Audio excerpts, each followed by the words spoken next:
Hi and welcome. I'm Chava Ashkenazi Bloom, and I'd like to welcome you to the second episode of the Elul edition of my podcast, It's All About Relationship. This series talks about many different aspects of our relationship with God. In the last podcast, we spoke about how God, from his perfect oneness, created two. He created an other to be in an actual, conscious relationship with him. We see a reflection of this in the Torah, in the story of the creation of the first woman, of Chava.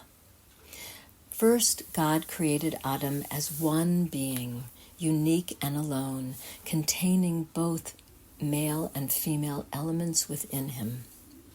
But then, God saw that it's not good for man to be alone, and so God divided Adam into two, so that he would be able to experience the joy of being in a loving relationship with another, when he would, and I quote, cleave to his wife and they would be as one flesh, end quote.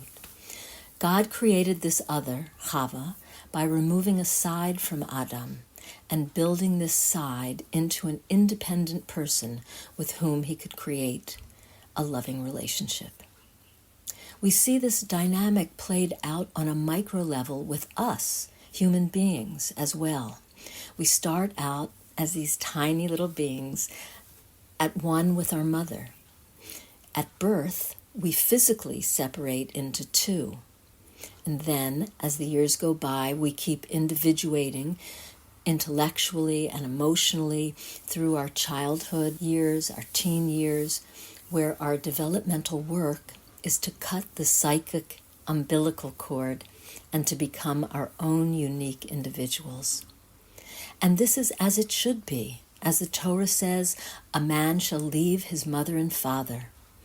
Our work during this period of our life is to become our own independent, free-thinking individual.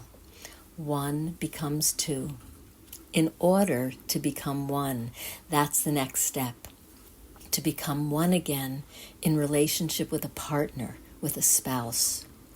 And man shall cleave to his wife, and they shall be as one flesh. Throughout our marriage, we continue this process, both of individuating and of merging. Individuating and merging as we continue to grow individually and together. A healthy marriage needs both. It needs to be that safe space wherein each spouse can develop their own unique potentials, as well as to grow closer together through holy union. And so, coming back to our relationship with God and the idea of individuating and merging, on the day that Adam and Chava said no to God and ate from the tree of knowledge of good and evil, they became separate, autonomous beings. They no longer did only what God wanted. They became beings that listened to their own voice and did what they wanted to do. They cut the umbilical cord to God in a dramatic way. So we have to ask ourselves, is it possible that this was a setup for Adam and Chava so that they would go on to develop themselves as strong, individual, free-willed, free-thinking individuals in order that they could unite with God in a loving relationship? But God had expressly forbidden Adam to eat from the tree of knowledge. He made it unequivocally clear, no eating. And yet, the question is asked, because God desires a soulmate, so to speak, that has the capacity to choose other options, but in the end chooses him in loving relationship, is it possible that Adam first needed to disobey God so that in the long run he could actualize a true, freely chosen relationship with the Holy One? Did Adam need to disobey God to create of himself an autonomous other who would now have the ability to freely choose him?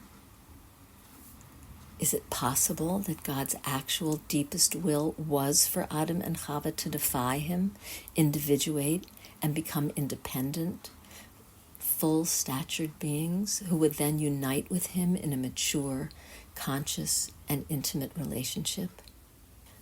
But we have to believe that since God told Adam not to eat, that that's what he meant. There must have been a way for Adam to grow, individuate, and mature that didn't involve disobeying the Holy One. What is it? And which is it? Which of these two possibilities? Perhaps we'll never know. Or perhaps we'll find out when we move on to the next world, where everything becomes clear. But even if the choice to eat was the correct choice, and it was God's deepest will that Adam and Chava would defy him and grow, the first human beings still did not follow this path through to the end. They still had one last step to go. Tshuva, coming back into alignment with God's will. Tshuva would have brought them home free, independent, mature, free-willed, and aligned with God in love. But instead, when God asked Adam and Chava what happened, they became defensive. They blamed one another. They didn't take responsibility for their actions, and they did not move closer to God. And so God exiled them from the garden and charged them with the mission of learning how to choose the godly path over their own desires. True, they had individuated, but just like a child disciplined for disobeying his parents, this child must admit his mistake and recommit to following his parents' rules. So too God was waiting for a defiant Adam and Chava to do tshuva for what they'd done. And perhaps most importantly, go on to choose reconnection with God again. And since they didn't finish their work, Adam and Chava left it for us, their children, to do. And that's why Elul is so important. This is the month for tshuva, to regret, confess, make amends, ask forgiveness, resolve never to do it again, and then go on to live our life never doing it again. This is the month for disconnecting from our heavy load of transgressions, all those things that we've done that we're not so proud of. And we all have things that we wished we could do over again. Things that have brought us to places far, far away from the Holy One. Now, in Elul, it's the time to come back to our beloved. Elul is the month of creation. Elul is when the Holy One began his work to create our world. It was on the 25th day of Elul, and it's in this month that we begin our creative work for the year to come. The letter of the Hebrew alphabet associated with the month of Elul is Yud.